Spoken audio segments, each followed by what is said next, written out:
through hearing first. This story was told by the master while at the bamboo grove, about Devadatta, who, having secured the adherence of Prince Ajatasattu, had attained both gain and honor. Prince Ajatasattu had a monastery built for Devadatta at Gayasisa, and every day brought to him 500 kettles of perfumed 3-year-old rice flavored with all the choicest flavorings. All this gain and honor brought Devadatta a great following, with whom Devadatta lived on, without ever stirring out of his monastery.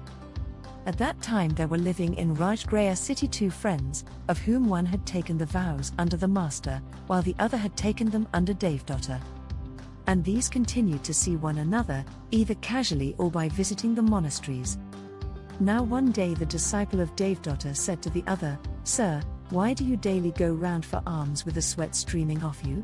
Devadatta sits quietly at Gayasisa and feeds on the best of treats, flavored with all the choicest flavorings. There's no way like his. Why breed misery for yourself?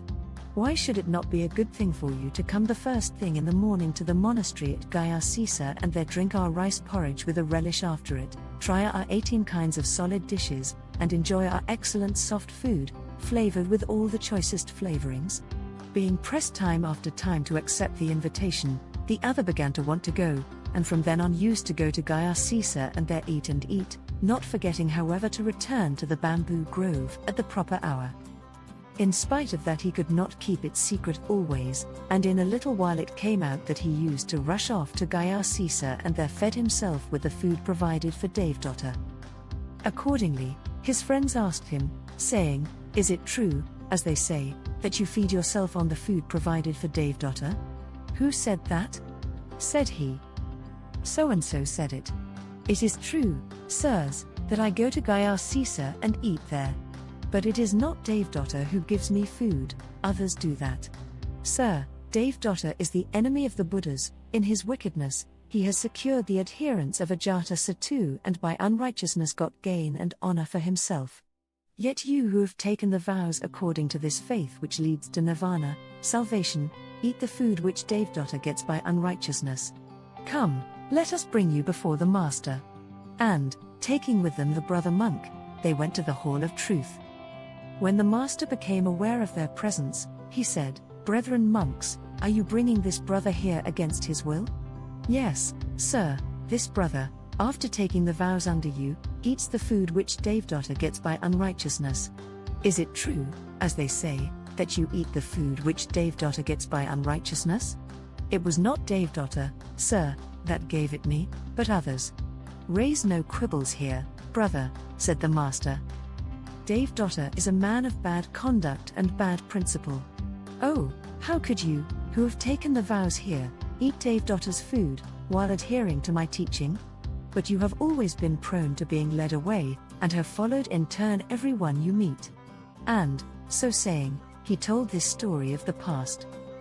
Once upon a time when Brahmadatta was reigning in Benares, he Bodhisattva became his minister. In those days the king had a state elephant, named Lady Face, who was virtuous and good, and never hurt anybody. Now one day some burglars came close up to the elephant's stall by night and sat down to discuss their plans in these words: "This is the way to tunnel into a house, this is the way to break in through the walls. Before carrying off the plunder, the tunnel or breach in the walls should be made as clear and open as a road or a ford. In lifting the goods, you shouldn't stick at murder, for thus there will be none able to resist. A burglar should get rid of all goodness and virtue, and be quite pitiless, a man of cruelty and violence." After having schooled one another in these advices, the burglars took themselves off.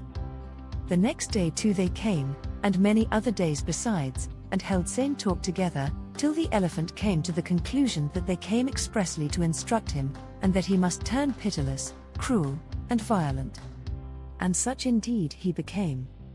No sooner did his mahout appear in the early morning than the elephant took the man in his trunk and dashed him to death on the ground. And in the same way he treated a second, and a third, and every person in turn who came near him. The news was brought to the king that Lady Face had gone mad and was killing everybody that he caught sight of. So the king sent the Bodhisattva, saying, "Go, sage, and find out what has perverted him."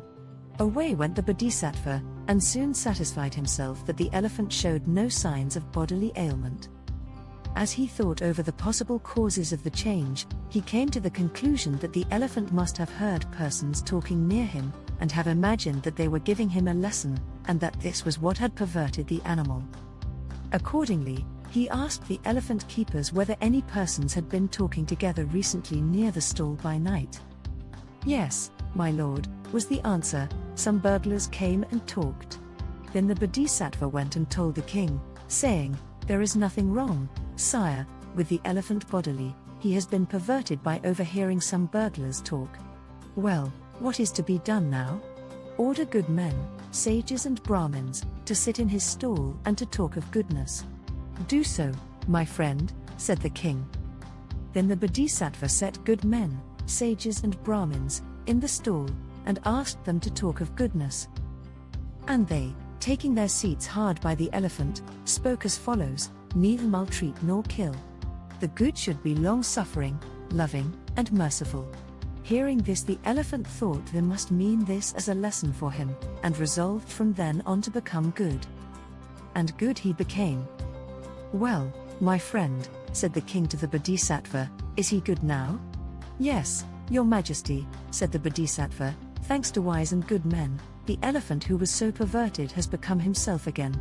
And so saying, he repeated this stanza: "Through hearing first the burglar's wicked talk, ladyface ranged abroad to wound and kill. Through hearing, later, wise men's high words, the noble elephant turned good once more." Said the king, "He can read the mind even of an animal." And he conferred great honor on the Bodhisattva. After living to a good old age, he, with the Bodhisattva, passed away to fare according to his deeds. Said the master, "In the past, too, you followed everyone you met, brother monk. Hearing burglars talk, you followed what they said, and hearing the wise and good talk, you followed what they said." His lesson ended, he explained the relation, and identified the birth, by saying, "The traitor brother was the lady face of those days, and under the king, and I myself the minister." If you enjoyed this video, don't forget to like, share, and subscribe to our channel for more content that inspires and uplifts.